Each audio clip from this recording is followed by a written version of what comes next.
저희 3주차 미터스쿨 지금 화면 켜지자마자 갑자기 보라돌이가 한 마리 이렇게 한 마리가 아니구나 보라돌이가 이렇게 한 명 있어가지고 놀랐을 텐데 반갑습니다. 그래요? 잠시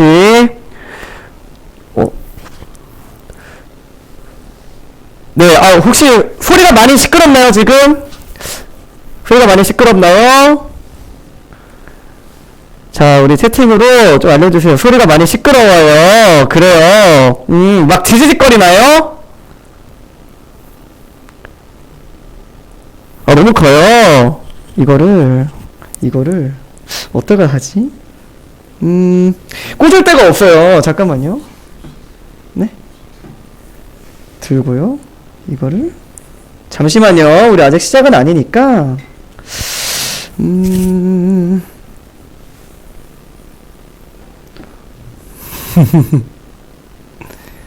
대리수치 느낀다고요? 아니 지금 무슨 말 하는 거예요? 잠깐만요. 그러면 이걸 생각 못했어요. 우리 잠깐만 어디다가 꽂는 게 좋을까? 얘를 여기다가 끼면 안 될 것 같고 이거 위에도 안 될 것 같고 자 그러면 방법이 있어. 이거를 이렇게 꽂으면 되지 않을까? 얘도 이렇게. 자 어때요? 지금 혹시 소리가 많이 걸리나요? 자 소리 많이 지금 시끄러운가요?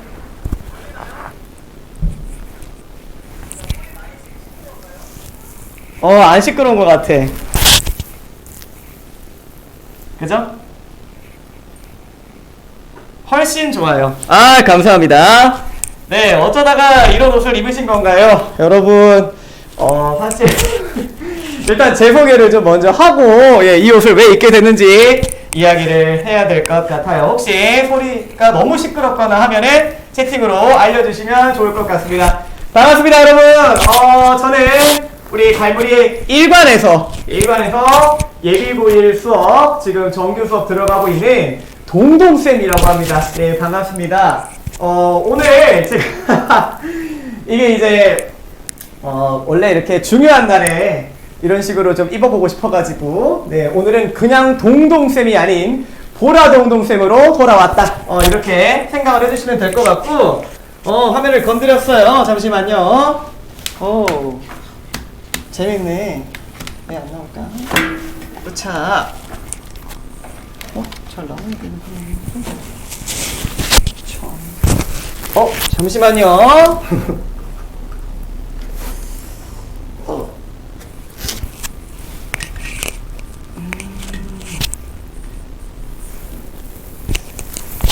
자, 곧 시작할게요.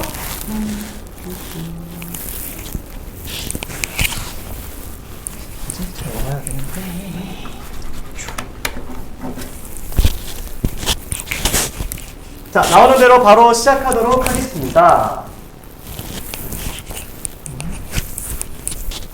네. 드디어 돌아왔습니다. 시작부터 쉽지가 않아. 네, 쉽지가 않지만 같이 한번 가보도록 할게요. 오늘 3주차 미토스쿨입니다. 여러분들 3주차 과제집 잘 풀어 오셨는지 모르겠어요. 그쵸? 제가 이제부터 시작을 할 건데, 여러분들, 제가 이제 시작부터 막 끊겨가지고 약간 긴장되고 뭐 그런 상황이기 때문에 여러분들의 무한 응원이 필요합니다. 자, 그래서 어떻게 오늘도 어김없이 등장하는 자 채팅창에다가 동동쌤 오늘 삼삼하게 좀 잘하시라고 3을 한번 입력해주면 고맙겠습니다. 뭐라고요? 동동쌤 삼삼하게. 자, 3을 입력해 주시면은 네, 여러분들 시작하도록 하겠습니다. 네, 좋습니다. 334. 좋습니다. 좋아요. 자, 그러면은 우리가 이제 미토스쿨 시작을 할 건데, 이번 주 여러분들 과연 어떤 문제들을 좀 많이 틀렸을까? 라고 생각을 해보니 아무래도 여러분들 문법에서 11번부터 15번 문법, 그리고 제가 오늘 풀이할 문법 3문제가 있는데 그 3문제가 전부 다 정답률이 40% 내지는 50% 밖에 안 됐다 라는 거고요. 자, 그 다음에 오늘 또 하나 준비한 게 화법 준비했습니다. 화법을 다 해주진 않을 건데 5번 문제가 정답률이 다른 문제들은 90%대였는데 5번 문제 정답률이 74%밖에 안 됐고, 우리 오늘 그리고 어제 오이 클리닉 찾아오셨던 분들이 저한테 꽤 많이 질문했던 문제 중에 하나가 5번 문제였어요. 그래서 5번도 좀 봐드릴 거고, 자, 그 다음에 우리 이거 화법이고요. 자, 그 다음에 문법 같은 경우는 여러분들 자 12번하고 14번을 좀 풀이해드릴 겁니다. 근데 얘네들이 정답률이 몇 퍼센트? 예, 정답률이 바로 40%에서 50%밖에 되지 않았다라는 거고요. 자, 그 다음에 독서와 문학도 각각 한 지문씩 준비를 했는데, 독서 같은 경우는 여러분들 그 낭만주의 나왔던 거 좀 기억하세요? 네, 낭만주의 나왔던 거 기억하실지 모르겠어요. 거기서 보기 문제를 다뤘던 26번 문제가 있습니다. 그게 이제 정답률이 51%고요. 자, 그 다음에 문학 같은 경우는 여러분들은 어떤 작품이 가장 어려웠는지 제가 좀 많이 고민을 하고 여러분들께도 질문을 좀 했었는데, 숙향전이라는 작품을 여러분들이 어려워했고, 특히 그 역시나 보기 문제에서 정답률이 급격히 떨어지는 모습을 보였습니다.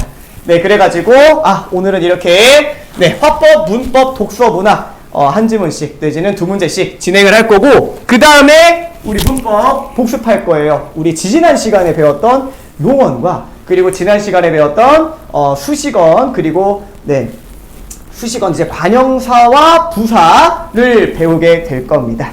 네, 그러면은 자, 여러분 어떤 거부터 볼 거냐고 하면은, 자, 우리 일단은 문법부터 볼게요. 화법 슬라이드가 지금 사라져서 문법부터 보고 그 다음에 화법을 보도록 하겠습니다. 자, 12번을 보도록 합시다. 12번. 자, 여러분들 안 보일 수 있으니까 제가 좀 확대를 해드릴게요. 자, 보기를 참고하여 어간과 어근을 이해한 내용으로 적절하지 않은 것은, 자, 이걸 이 옷 입고 하는 거냐고 지금 얘기가 나오는데, 여러분 이 옷 입고 1시간 내내 진행이 됩니다. 현재 시간 10시 35분이죠. 11시 30분까지 이 옷을 입고 여러분 진행이 계속 될 겁니다. 놀라지 마세요. 자, 어간과 어근을 이해한 내용, 여러분 우리가 2주차 때 여러분들이 배우셨을 거라고는 생각하는데 바로 이 어간이라는 개념이 있습니다. 어간. 여러분 어간 우리 2주차 때 배웠던 거 어떤 거였지? 우리 자세히 잘 한번 생각을 해보면은 어떤 범위? 바로 그렇지, 바로 뭐다? 용언. 그렇지. 용언할 때, 정확히는 용언의 활용을 할 때 배웠던 겁니다. 그렇죠? 용언의 활용. 그쵸? 자, 용언의 활용인데 너무 크다. 그치? 이게 너무 크니까 위에다가 좀 쓰도록 할게요. 그쵸? 자, 용언의 활용이라고 하면 어떤 개념이랑 같이 우리가 볼 수가 있었다? 자, 용언의 활용. 예를 들어서 동동생이 밥을 먹다 라고 했을 때, 자, 먹다라고 했을 때, 자, 여기서 얘들아 이 먹다라는 단어를 우리가 바꿀 수가 있었어. 어떻게? 먹고, 먹으니, 먹어서 등등 이런 식으로 바꿀 수가 있었어. 자, 그럼 여기서 우리가 이 먹이라고 나오는 이 부분들을 바뀌지가 않아. 그치? 이런 부분. 자, 용언이 단어가 활용될 때 바뀌지 않는 부분을 뭐라 그랬다? 어간이라 그랬고, 이렇게 지금 다, 고, 은이 이런 식으로 바뀌는 부분을 우리가 뭐라고 했다? 바로 엄이라고 했다. 그치? 자, 근데 이건 알겠어. 근데 너희들이 문제를 풀 때 어근이라는 지금 새로운 개념이 나왔단 말이야. 그치? 자, 너희들이 앞으로 모의고사를 풀 때 이렇게 새로운 개념이 나오면 어떻게 문제를 풀어 나갈 것인가가 좀 중요하거든. 일단은 보기를 좀 볼게요. 자, 오늘은 여러분이 혼란스러워하는 어간과 어근에 대해 설명해 볼까 합니다. 혼란스러워한대. 어떤 근거로 혼란스러워하는지를 보자. 어근은 단어가 형성될 때 실질적인 의미를 나타내는 중심 부분입니다 하고 나와 있어요. 그쵸? 자, 어근에 대한 얘기가 지금 나와 있어. 너네 독서 할 때 어때? 어근 정의에다가 네모칸 치고 밑줄 긋죠. 아, 단어가 형성될 때 실질적인 의미를 나타내는 중심 부분이다. 그리고 어간은 방금 제가 해드렸기 때문에 읽지는 않을게요. 자, 그러나 밑줄은 좀 긋겠습니다. 자, 이렇게 해서 어간에 대한 얘기인데, 어간은 뭐라고? 변하지 않고 고정되는 부분이고, 어근은 여기서 가장 중요한 거, 단어가 형성될 때, 자, 실질적인 의미를 나타낸다 라고 되어 있어요. 실질적인 의미를 나타내는. 자, 근데 이게 무슨 말인지 여러분들 모를 수도 있단 말이야. 그러면 어떻게 해야 돼? 바로 여기 나와 있는 예시를 보는 거야. 예를 들어 볼까요? 그래서 뭐가 나오냐면 치솟다라는 단어가 나와요. 자, 치솟다는 솟다에 접두사 치가 결합해서 만들어진 단어다. 그죠? 그래서 중심 부분인 솟은 어근이 되지요. 자, 그리고 치솟다는 치솟고, 치솟지, 치솟은이 등으로 활용이 일어나는데, 이때 치솟은 변하지 않는 부분이므로 어간에 해당한다. 이렇게 되어 있습니다. 자, 그러면 여기서 나타난 거는 치솟다라는 단어에서 어근과 어간이 어떤 건지가 지금 나와 있는 거죠. 자, 그럼 여기서 치솟다에서의 얘들아 어근. 치솟다의 어근은 무엇일까요? 여러분, 치솟다의 어근. 자, 여기 나와 있어. 치솟다의 어근은요? 어근은 뭐다? 자, 여러분 대답을 많이 해주시면 좋겠습니다. 네, 솟. 그쵸? 왜? 여기 나와 있잖아, 얘들아. 그치? 솟이 어근이 된대. 그치? 어허. 자, 그러면은 방금 말씀드렸던 이 어근이라는 것이 바로 어떤 것이다? 실질적인 의미를 나타낸다라고 그랬어요. 그러면 치솟다에서의 솟은 어근이 되지만 그럼 나머지 지금 치와 다 같은 경우는 여기서 이 치와 그래 치와 다 같은 경우는 그렇지. 특히 치 같은 경우는 접사가 되는 거고. 자, 그러면은 자, 여기서 또 어떤 걸 봐야 돼요? 자, 어간을 좀 봐야 돼. 자, 어간 같은 경우는 뭐라고 나와 있니? 어간은 치솟. 그치? 치솟이 되는 거야. 자, 어근과 어간의 좀 차이를 봐야 되는데, 치솟다에서의 어간은 활용할 때 변하지 않는 거. 치솟고, 치솟지, 치솟으니 해가지고 치솟이 활용할 때 변하지 않으니까 얘가 어간. 그리고 치솟다에서의 실질적인 의미, 솟다를 나타내는 솟이 바로 어근이 된다 라는 얘기입니다. 자, 그러면은 문제를 좀 풀어봐야 되는데, 자, 적절하지 않은 걸 푸는 거예요. 적절하지 않은 거. 그러면은 틀린 걸 찾으시면 됩니다. 자, 여기서 일단은 보도록 합시다. 1번 덮개의 어근은 덮이다. 자, 덮개를 봤을 때 여러분들 살짝만 얇게 할게요. 너무 두꺼운 것 같아서. 자, 덮개 같은 경우는 여기서 어근을 찾으려면은 어근은 실질적인 의미를 나타내는 거라 그랬어. 그러면 덮개는 어떻게 되는 거니? 분석을 해보면 덮다 할 때의 덮과 그 다음에 개, 이 개라는 거는 뭐냐면 지우개, 그치? 깔개 할 때 이러한 도구를 나타내는 것이다. 그러면 덮과 개 중에 누가 더 중요한 의미를 가지고 있는가, 중심 의미를 가지고 있는가를 생각해보면 덮이겠니? 다겠니? 개겠니? 당연히 덮이 되겠다. 그쵸? 그래서 그는 덮이다 라고 하는 것이 정답이, 적절한 설명이 되는 거죠. 2번 보겠습니다. 돛다의 어간은 도시다. 얘들아, 어간 같은 경우는 어떻게 해야 돼? 의미 따질 게 아니라 활용을 시켜보면 된다. 그래서 어떻게 해야 돼? 돛다를 활용시키면 어떻게 돼요? 돛다. 어떻게 쓸 수 있을까? 돛고, 돛아서 이런 식으로 활용이 되는데, 그러면 어떻게 되는가? 돛이라는 지금 앞에 있는 이게 뭐다? 어간은 바뀌지 않고요. 뒤에 나타나 있는 그렇지 어미들이 바뀐다 라고 볼 수 있기 때문에 얘도 적절한 설명이 되겠다. 자, 그러면 3번 봅시다. 덮이다의 어간은 덮이다 이렇게 되어 있습니다. 덮이다의 어간. 자, 그럼 덮이다를 좀 써봐야 되는데 이거는 어간 찾는 거니까 어떻게 해야 돼? 역시나 그렇지. 활용을 시켜보면 된다. 그러면 덮이다. 자, 활용을 한번 시켜보자. 덮히고 그치? 덮히면서 뭐야? 얘네들은 지금 활용이 어떻게 돼? 덮이고 덮이면서 더불어만 활용이 되는 것이 아니라 바로 뒤에 붙어있는 덮이까지가 지금 어간으로 기능하면서 활용하고 있죠. 이런 경우에는 덮이다의 어간이 덮이 아니라 뭐가 되겠어? 붙여줘야겠지? 덮이이다 라고 볼 수 있는 겁니다. 아시겠어요?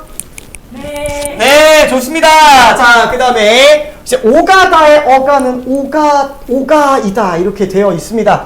얘들아, 어간이라고 말하는 거는 다시 한번 말하지만 뭐다? 그래, 활용될 때 바뀌지 않는 부분이다. 오가다라는 경우 같은 경우는 어떻게 됩니까? 오가고, 오가니, 그치? 이런 식으로 역시나 이 오가라는 부분이 네, 활용될 때 바뀌지 않는 어간 부분으로 기능을 한다. 이렇게 좀 보시면 될 것 같고, 자, 세파라타의 어근은 파라시다 이렇게 되는. 어근 같은 경우는 어떻게 해야 돼? 어근 같은 경우는 중심 의미냐 아니냐를 보면 되는 거야, 그치? 그래서 세파라타를 좀 보면, 조금만 밑으로 갈게. 자, 세파라타를 좀 보면은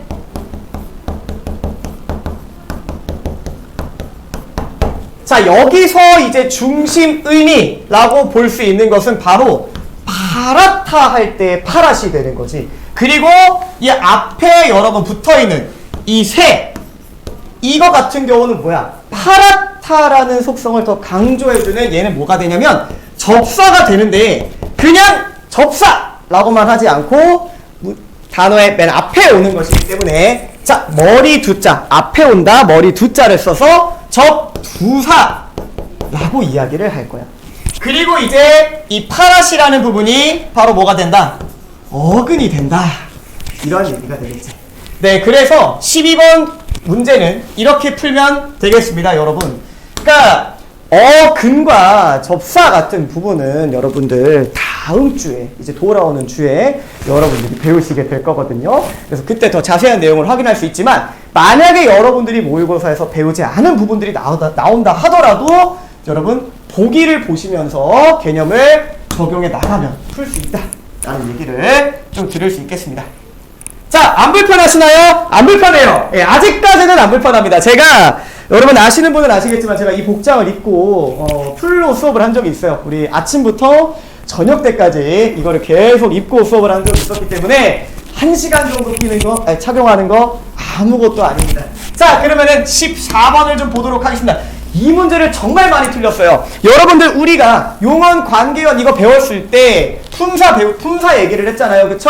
자, 품사를 여러분들이 잘 구분할 수 있는지를 묻는 문제였습니다. 역시나 적절하지 않은 거 찾는 거고요. 어떠하다, 어떻다, 그리고 어떤이 나왔는데, 자, 일단은 여러분들 문제 보기를 보기 전에 기역과 니은에 이제 등장을 해야 되는 것들이 어떤 거냐면, 어떤을 보시면은 좀 알 수가 있는데, 어떤 밑에 네, 꺽쇠해놓고 관형사 이렇게 적혀 있습니다. 아, 그러면은 뭐다? 기역과 니은에 들어가야 될 것도 품사가 되겠지. 그럼 어떤 품사일까? 한번 생각을 해보셔야 되고, 자, 그 다음에 여러분들 이거 지금 사전 활용하는 겁니다. 이런 유형의 문제는 앞으로 여러분들이 고등학교 올라가셔서 모의고사 또는 수능에 정말 많이 출제가 되는 그런 유형이기 때문에 좀 잘 봐주셔야 됩니다. 이 사전 보는 방법 좀 볼게요. 자, 진한 색으로 나와 있는 이 글씨들이 바로 뭐다? 네, 표제어. 우리가 단어를 찾을 거다. 이 단어 찾을 거임! 하는 것들이고요.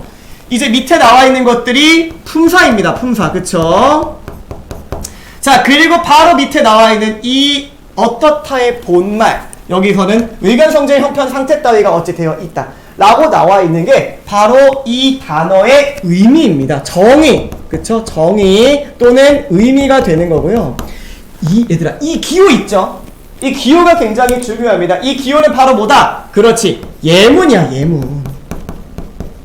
어떤 예문? 이러한 단어가 문장에서 이렇게 쓰일 수 있다 라는 예문이 되는 거죠. 그래서 보시면은 너의 건강은 어떠하냐로 어떠하다가 어떠하냐로 이제 쓰일 수가 있다. 뭐 이런 얘기입니다. 자, 그러면은 밑에 보기를 한번 보도록 할게요. 알고 계셔야 됩니다. 자, 이거 어떤 단어사 같은 경우도 1, 2, 3, 4 네, 여러 가지 뜻이 있다라는 것까지 알면서 1번 어떠하다의 뜻풀이를 보니 어떠하다와 어떻다는 같은 단어로 볼 수 있겠군. 뜻풀이만 보면 돼, 그러면. 그치? 자, 그럼 어떠하다, 어떻다의 뜻풀이를 봐줘. 어떠하다, 어떻다의 본말. 얘들아, 본말이라는 말이 뭔 뜻이냐? 여러분, 본말이라는 말이 네, 본말이라는 말이 뭔 뜻이에요, 여러분? 원래 뜻이라는 얘기죠. 그게 무슨 말이니? 어떠하다는 어떻다라는 단어의 원래 뜻, 원래 말이란 얘기예요. 그쵸? 뜻이 아니죠. 긴장했나봐요. 원래 말이란 얘기예요. 그러니까 결국에는 이게 무슨 소리야? 어떻다가 곧 어떻다. 죄송합니다. 어떠하다가 곧 어떻다라는 말과 같다는 걸 의미합니다. 예, 그래서 이 의미를 봤을 때는 같은 단어구나라고 생각을 해주시면 좋을 것 같고요. 자, 그 다음에 어떻다의 활용 정보를 보니 어떻다가 의문형으로 활용할 때 어간의 형태는 변하지 않음을 알 수 있군. 이렇게 나와 있는데요. 여러분, 자 봅시다. 어떻다가 의문형으로 활용할 때 얘들아, 활용을 한다라는 얘기는 아까 얘기했지만 어간과 어미로 하나의 단어를 나누었을 때 어미가 바뀌는 것들을 얘기하는 겁니다. 그래서 얘들아, 활용한다는 얘기는 여기를 봐주시면 돼요. 그쵸?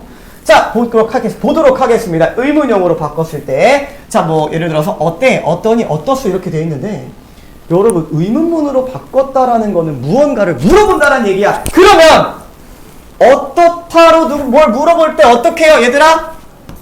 어때? 또는, 어떠니? 자, 어떠니라고 물어봤다고 생각을 해보자. 그런데 이 단어의 기본형은 뭐야? 어떻다입니다. 그러면 얘를 어간으로 한번 나눠볼까요? 어떻다를 어간으로 한번 나눠보면 어떻게 되니? 어떻다 그리고요 어떻고 그치?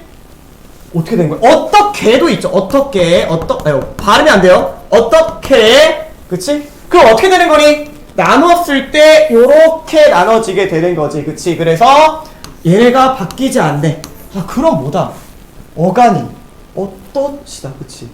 근데 어떠니라고 됐다라는 거는 어간이 어떻게 된 거야? 어간이 어떠가 된 거지. 그치? 뭐야? 바뀌었어. 그렇기 때문에 어머나, 이거 정답이 어떻게 됩니까?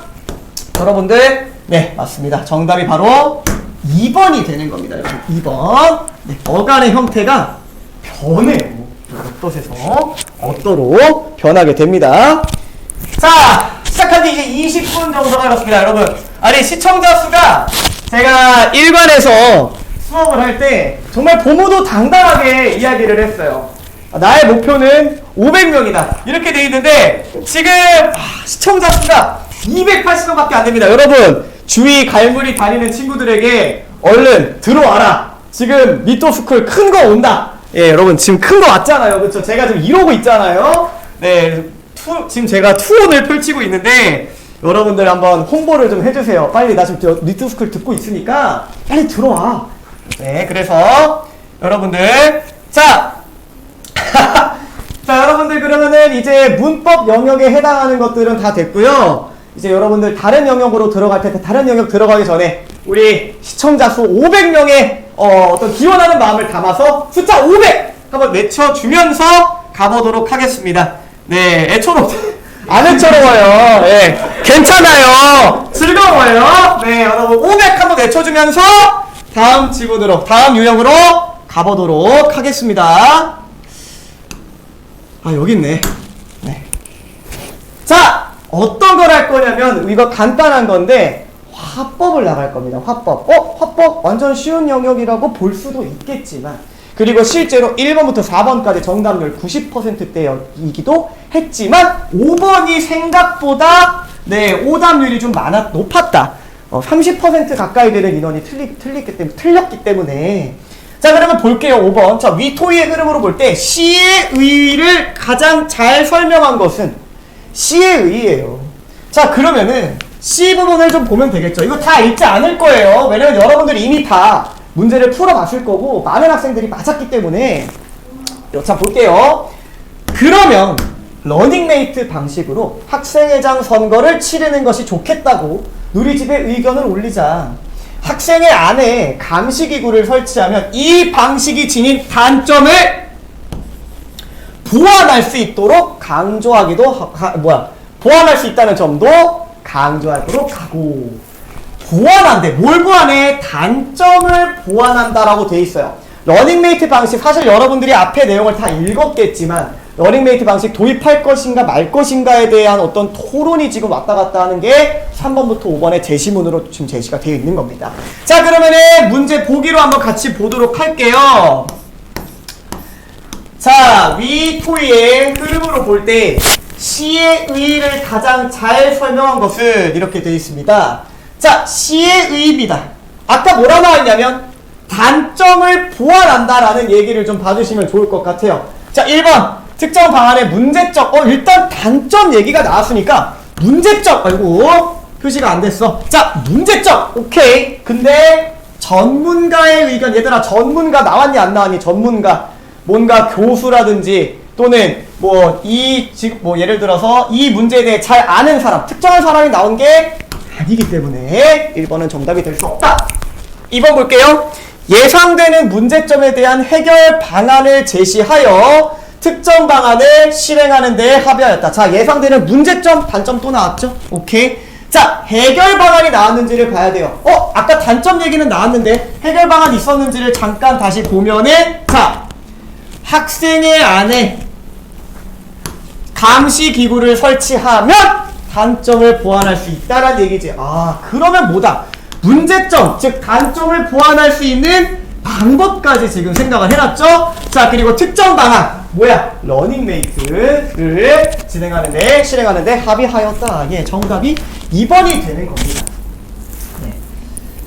자, 그리고 3번부터 5번까지는 조금 간단하게 보도록 할게요. 반대 의견의 일부 수용을 전제로 하여 두 방안을 유연하게 절충, 이렇게 되어 있는데 여러분 이건 뭐 때문에 틀렸습니까? 일단 두 방안, 지금 우리가 C만 읽어도 풀 수 있는 문제잖아요. 근데 C 안에서 러닝메이트 방식 말고 다른 방식에 대한 얘기가 나오지 않았기 때문에 이 두 방안이라고 나와 있는 것 자체가 적절하지 않은 설명이라 볼 수 있겠고요.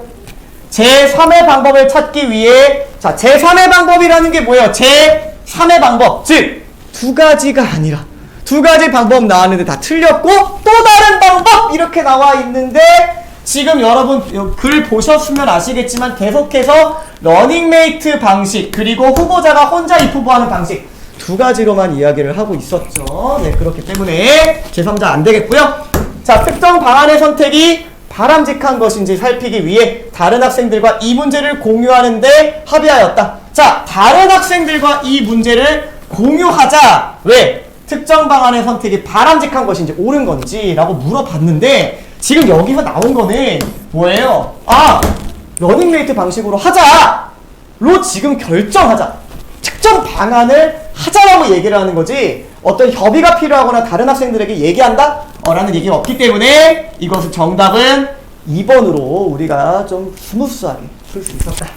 네, 이렇게 좀 보면 될 것 같습니다. 자, 그러면은 이제 어디로 갈 거냐면 여러분들, 자, 독서 영역으로 왔습니다. 여러분, 독서 영역.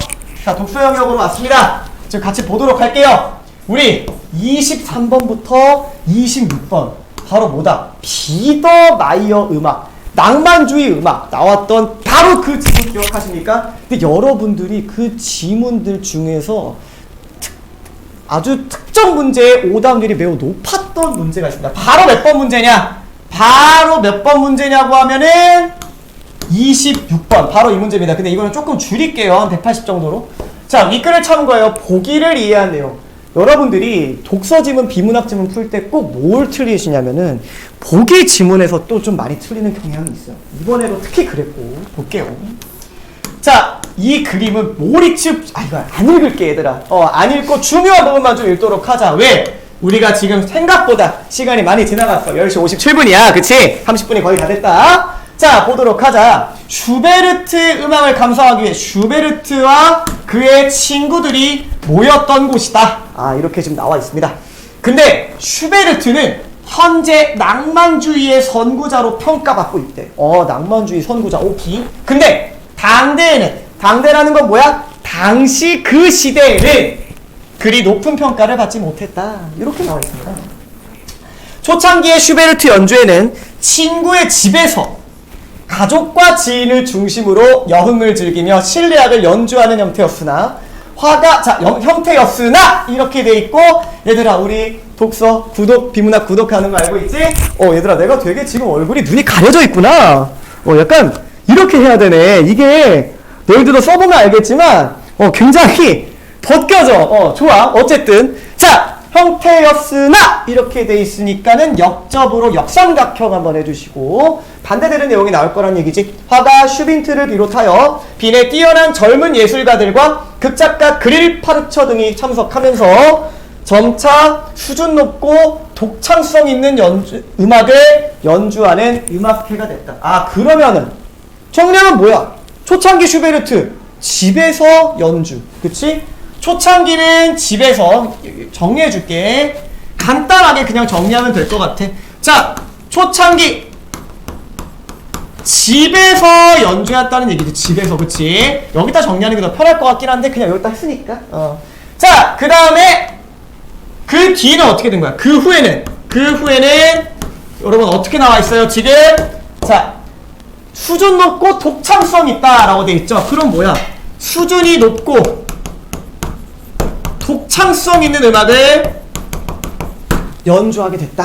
이렇게 좀 볼 수가 있는 거죠. 네, 이렇게 정리할 수가 있습니다. 자, 그럼 적절하지 않은 걸 찾는 건데, 여러분들 일단은 보기를 촤르르 보시면은, 여러분 정답은 다 알고 있을 거예요. 정답은 뭐냐면 1번이거든요. 슈베르트가 당대에 그리 높은 평가를 받지 못했던 건 그가 비더마이어 시대에 주로 활동한 음악가였기 때문이겠군. 이렇게 나와 있는데, 여러분들 일단 1번이 정답인 이유를 알기 전에 제가 여러분들 그 답을 몇 번으로 했을 때 제일 많이 틀렸나를, 물론 일관 기준이긴 한데 좀 많이 봤어요. 몇 번을 많이들 했냐면 4번을 많이 했어요. 4번. 자, 근데 이게 지금 뭐냐면 적절하지 않은 걸 찾는 거예요. 그렇죠? 그럼 보면 가전음악회에 빈의 뛰어난 예술가와 유명 작가가 참석하면서 품격이 높아진 후 작곡된 슈베르트의 음악은 낭만주의의 음악으로 평가될 수도 있겠군. 이렇게 돼 있거든요.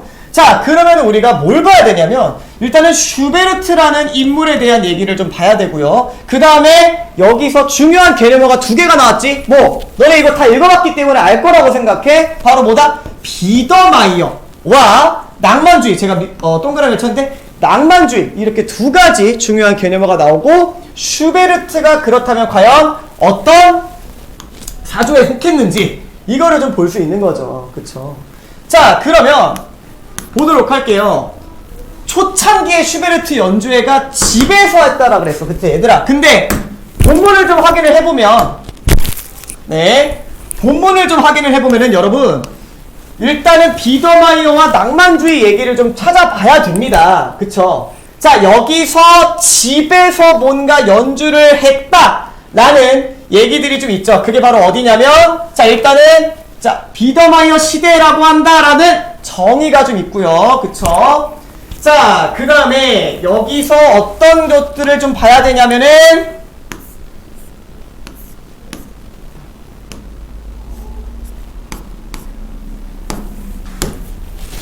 자, 비더마이어에 대한 얘기 계속 보고 있습니다. 지금 보시면은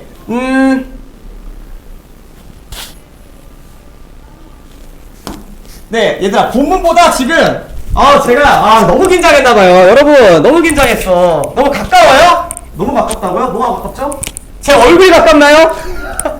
네, 최대한 여기 붙어가지고 진행을 할 텐데, 자, 좋습니다. 자, 가정음악회라고 되어 있죠. 그리고 지금 답은 1번인데 여러분 4번으로 많이 표시를 한 이유가 뭐냐면은 가정음악회. 아까 얘기했지만 초창기에는 가정에서 집이 곧 가정이니까 진행을 했고 그다음에 그 후에 수준 높은 독창성 있는 음악이 만들어졌다라고 얘기가 나와 있어요. 자, 그런데 이 얘기가 뭐야? 지금 기내 뛰어난 예술가, 유명 작가 하면서 품격이 높아진 후 작곡된 음악이 낭만주의 음악이다. 독창성에 대한 얘기가 어디에 나와 있는지를 보시면 되는 거죠. 그럼 여기서 독창성이라는 단어를 좀 찾아보시면 좋을 것 같아요. 자, 그럼 독창성이 어디에 나와 있냐면 여러분들 자 바로 이 문단에서 낭만주의 예술가는 독창성을 바탕으로 창작된 뛰어난 작곡가들의 실험성과 진보성이 담긴 작품을 선호했다. 아, 그러면 뭐다? 지금 이 독창성에 해당하는 얘기는 바로 뭐에 대한 얘기다?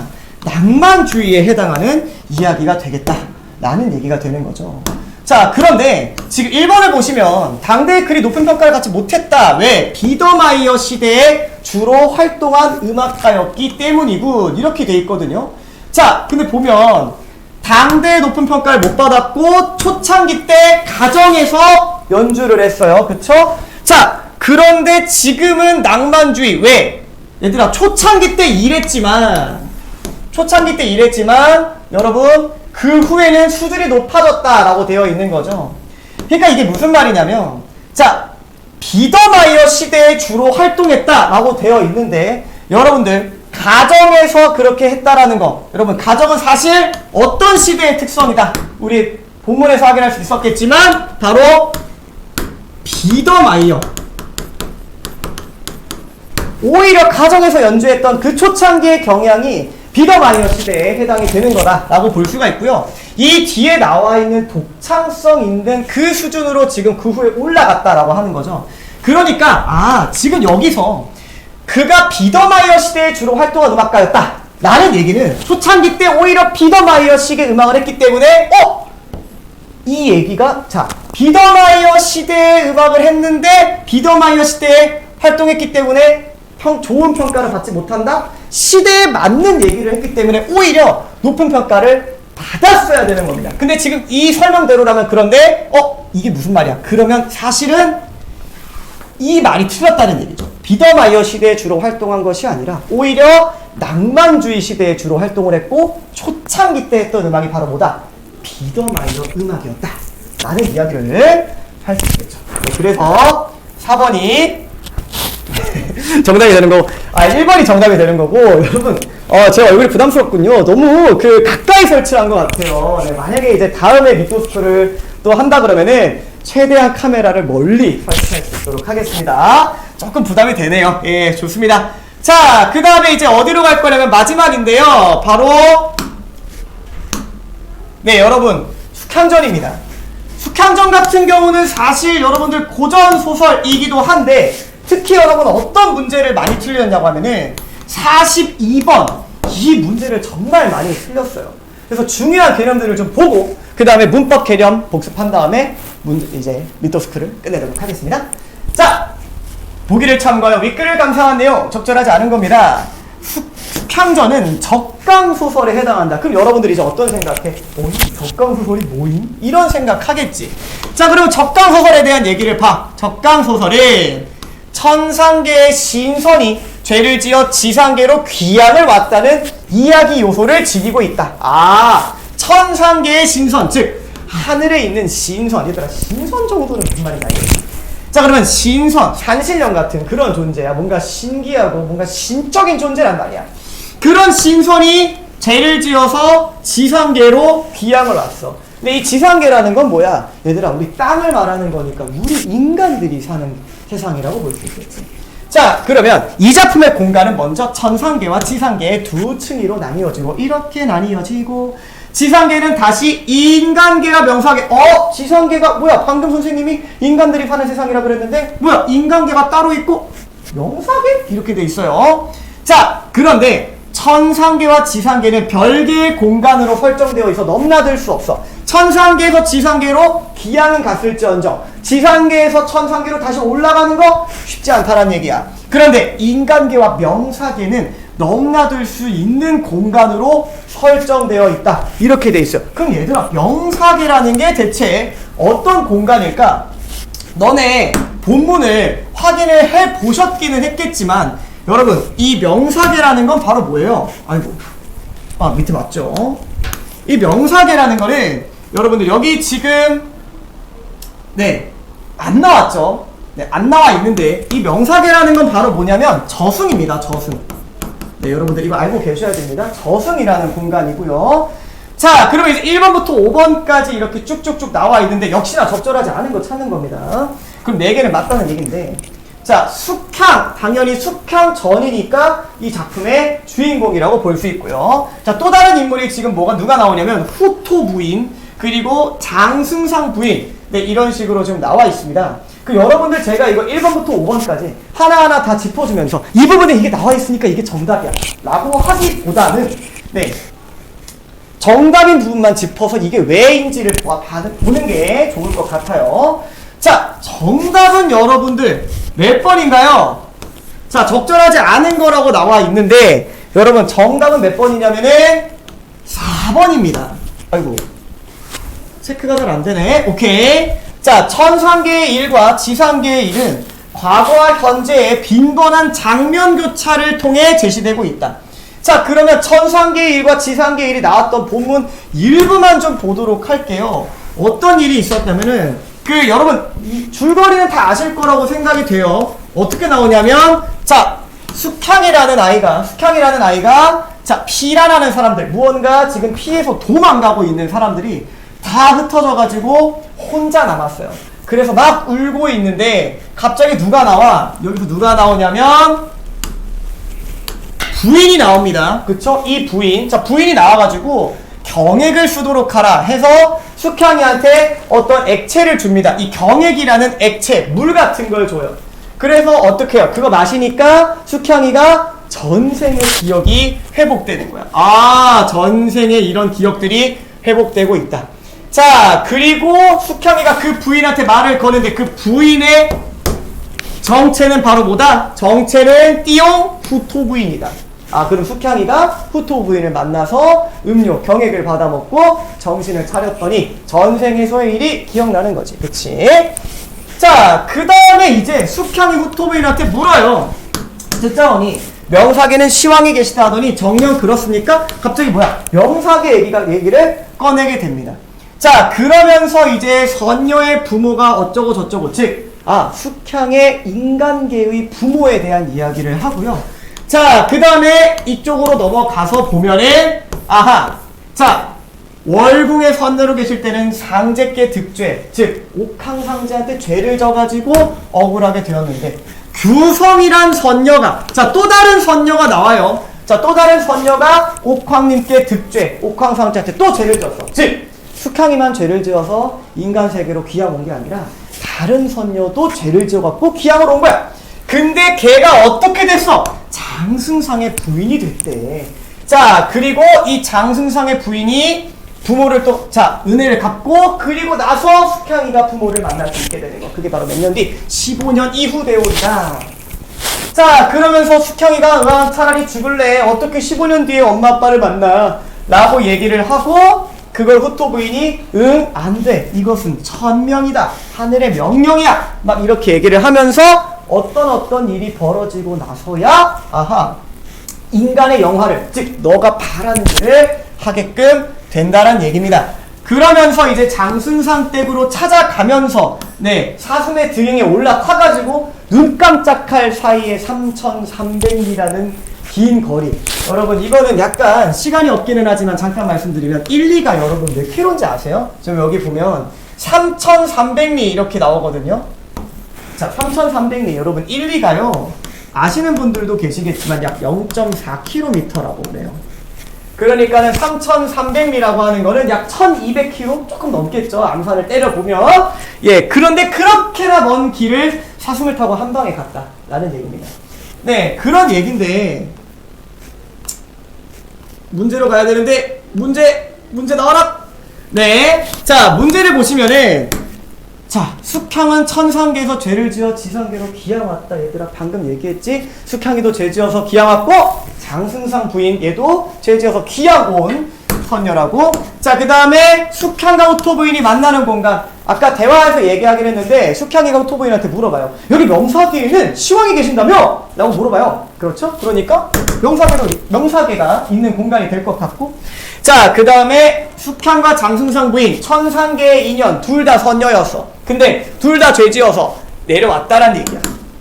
자, 그 다음 천상계 일과, 자, 장면 교차라고 하면 어떻게 돼야 돼요? 빈번한 장면 교차라고, 빈번하다는 얘기는 최소 2번 이상 장면이 바뀌어야 돼. 장면이 바뀐다는 얘기는 결국 어떤 걸 말하는 거야? 바로 공간적 배경. 아이고, 내가 글씨를 너무 못 썼다. 조금 마음이 급하다. 그래, 자, 볼게요. 공간적 또는 시간적 배경이 바뀌어야 한다. 근데 그러한 장면이 나오는 것이 아니라 그냥 천상계에서 죄를 저질렀다. 그래서 지상계로 귀양을 왔다. 천상계, 지상계에 대한 이야기만 나타나지 실제로 공간적 배경이나 시간적 배경이 빈번하게 2번 이상 바뀌지는 않기 때문에. 그래서 정답을 4번으로 봐야 되고. 자, 명사계와 인간계의 거리 3300리. 왜? 내가 지금 숙향이가 있는 명사계, 그리고 그 장승상댁 집으로 가는 게 인간계 3300리에서 사슴을 타고 한 방에 가는 거 이야기하고 있습니다. 네, 그래서 정답은 4번이 될 것 같습니다. 자, 어이구, 자, 지금 제가 너무 여유가 없어서 채팅창을 이제 봤는데, 그래도 이해시키고 집중시키려고 보라돌이 옷까지 입어주시고 정말로 감사합니다. 아유, 제가 너무 감사합니다. 예, 이게 여러분들, 자, 우리 지금 이제 299명까지 왔어요. 네, 500명은 채우기 힘들겠지만 그래도 300명은 채울 수 있지 않을까 하는 아주 조그마한 희망을 한번 가져보면서 300을 외쳐주시면 우리 진도집 한번 300을 외쳐주면서 진도집을 펴보도록 하겠습니다. 자, 여러분 300 외쳐주세요. 300. 자, 하트도 한번 눌러주시고. 좋습니다.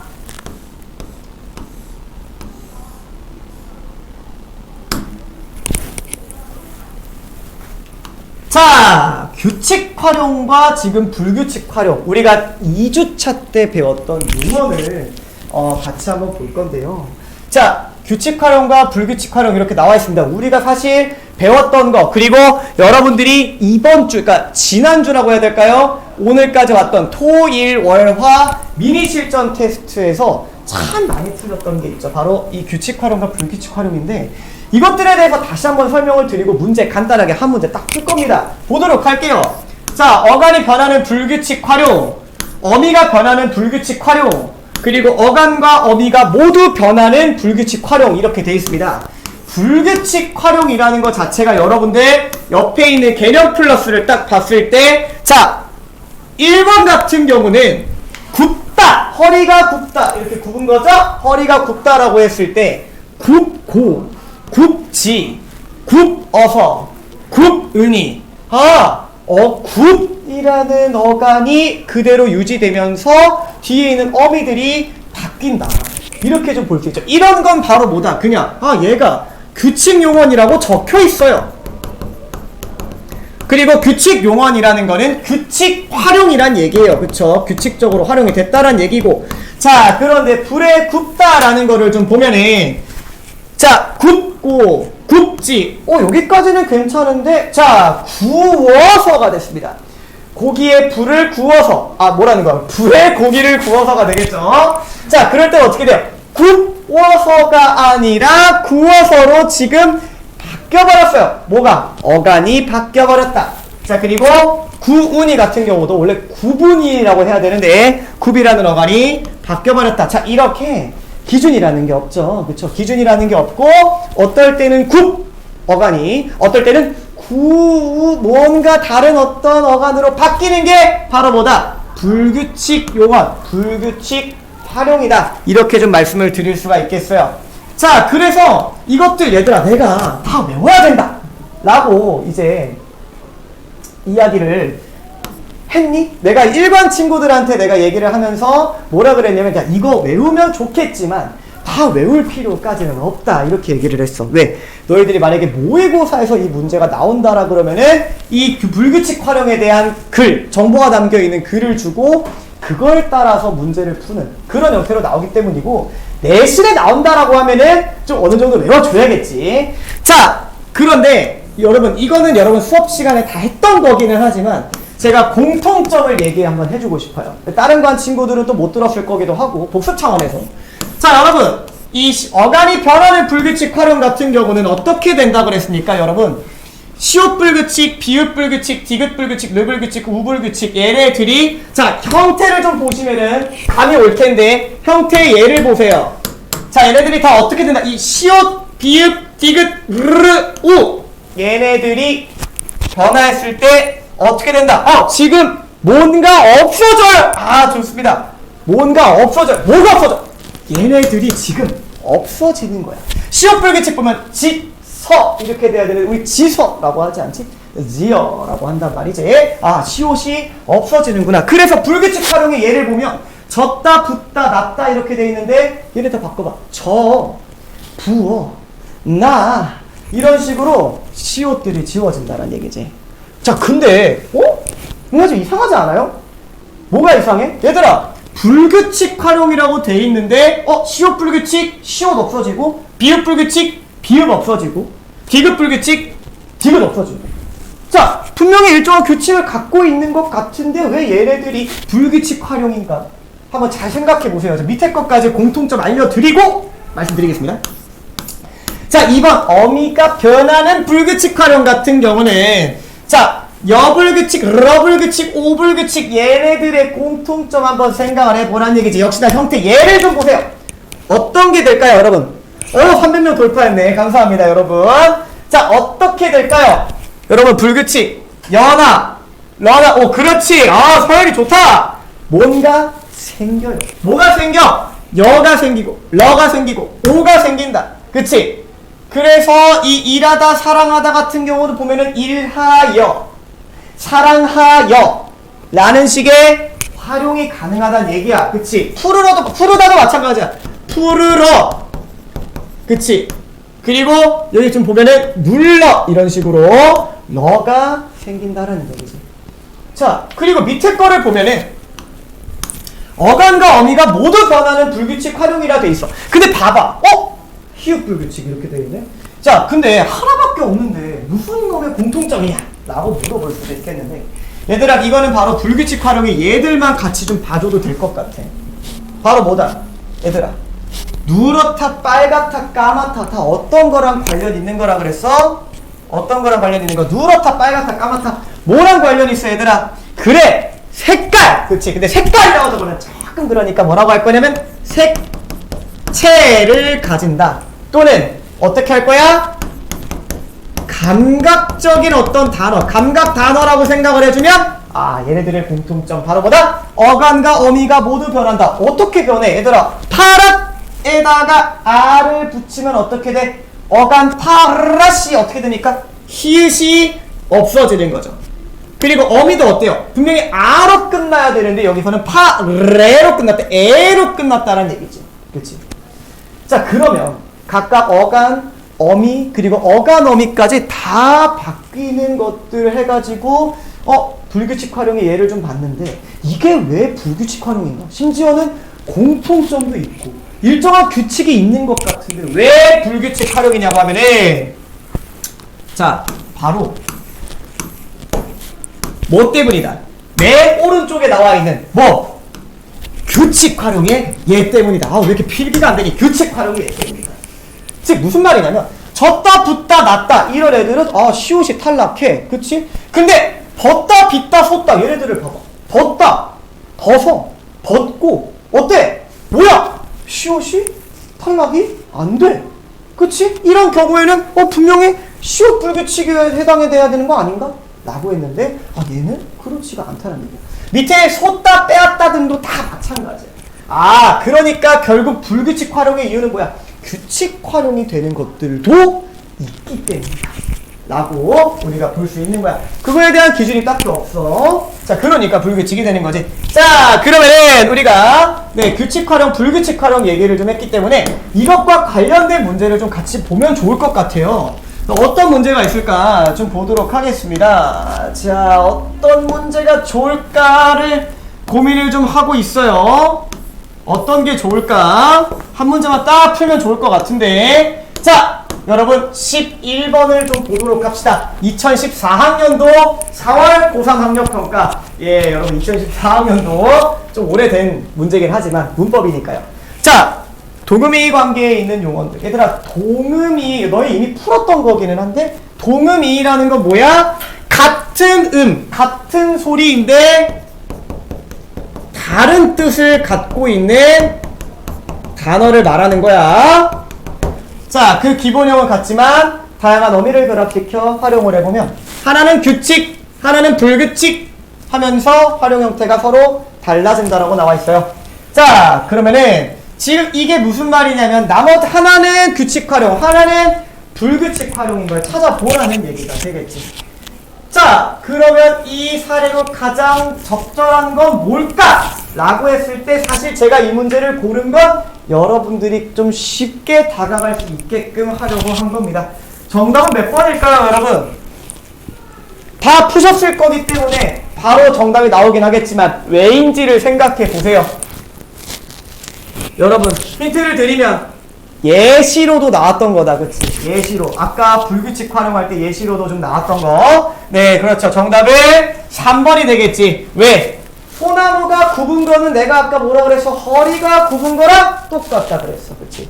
자, 이때 굽는 거는 굽다, 구분이 굽고 했을 때, 아, 이거는 굽이라는 어간이 그대로 유지가 되는 거고, 뒤에 빵을 굽는 거는 뭐다? 빵을 이제 오븐에다가 굽겠지. 자, 그러면 이 굽는 거는 구워서, 구운이 하는 어간이 불규칙하게 바뀐다. 그치? 그래서 얘는 불규칙 활용이 되는 거다. 그래서 정답 3번이 될 것 같고요. 자, 그 다음에 우리가 지난주, 그러니까 이번 주? 이번 주에 했던 이제 수식어를 볼 건데 사실 여러분들이 다른 것보다 이게 좀 헷갈릴 수도 있겠다라는 생각이 들어요. 자, 바로 뭐냐면, 자, 기차가 빠르게 지나간다. 기차야, 빨리 지나가라. 라고 했을 때, 빠르게와 빨리, 얘네들의 품사가 다르다는 거를 여러분들이 좀 아셔야 됩니다. 왜? 품사 같은 경우는 여러분들 모의고사든 내신에서든 주로 어떤 형태로 문제가 나와? 품사를 헷갈리게 해놓고 구분하는 거. 이게 문제 포인트로 많이 나오기 때문에 그래서 구분을 좀 할 수 있어야 되는데 사실 이거는 제가 2주차 때 수업했던 내용과도 좀 관련이 있어요. 어떤 거? 얘들아, 품사를 구분할 때 가장 중요한 거 뭘 만들어봐라? 세 글자. 기로 시작하는 거. 우리 이것을 만들어 보라고 했죠. 자, 어떤 거? 우리 사전에서 단어 찾을 때 이걸로 찾아야 돼. 오, 답이 막 올라와. 오, 그렇지. 뭐라고? 기본형을 만들어야 된다라고 했지. 자, 그러면은 기본형 한번 만들어 보도록 하자. 자, 기본형이라는 건 뭐야? 어간에다가 플러스 다가 붙을 수 있어야 된다라고 그랬어. 자, 그럼 보면은 기차가 빠르게 지나간다 라고 했을 때 빠르게를 기본형으로 만들 수 있는가라고 생각해 보시면 되는 거예요. 어떻게? 빠르다가 되니? 빠르다? 됩니다. 빠르다, 빠르게, 빠르고, 빠르니. 아, 그러면 보다 빠르라는 어간에다가 뒤에 나타난 어미들이 쭉쭉쭉쭉쭉쭉 있다라는 얘기. 그러면 얘는 뭐다? 용언이다. 왜? 얘들아, 이 어간 어미가 바뀐다라는 게 사실 뭐랑 관련되어 있는 거야? 활용이랑, 여기 나와 있어. 활용이랑 관련이 돼 있다는 거야. 근데 뒤에 빨리를 봐봐. 빨리에다가 다를 붙이면 될까? 빨리다. 우리가 생각하는 빨리라는 의미와는 전혀 동떨어진 새로운 단어가 나타나는 거지. 그럼 이거는 기본형이라고 할 수 없는 거야. 빠다가 아니에요. 빠다 아닙니다. 네, 그렇기 때문에 그렇게 볼 수 없다라는 얘기가 되는 겁니다. 그럼 얘는 뭐야? 기본형으로 만들 수 없다는 건 활용이 불가능하다란 얘기야. 그치? 자, 이런 경우에는 어떻게 된다, 여러분? 수식어이 될 수밖에 없다란 얘기야. 그러니까 얘는 수식원에 해당하는 부사가 되는 거지. 그치? 지나가다라는 걸 수식하고 있으니까. 네! 해가지고 우리가 좀 어려웠던 개념들, 그러니까 문법에서 중요한 개념들을 좀 같이 공부를 해봤고요. 27분입니다. 근데 아직 끝나지는 않았고 이제 미토스쿨이 이번 주로 끝나는 게 아니라 다음 주에도 있고 다다음 주에도 있고 쭉 있어요. 네, 그래서 우리가 어떻게 할 거냐면 이제 예비고일에 새롭게 합류하신 우리 미토스쿨을 빛내주실 두 분의 새로운 선생님을 모셨습니다. 그래서 나와주시면 될 것 같아요. 선생님들 나와주세요.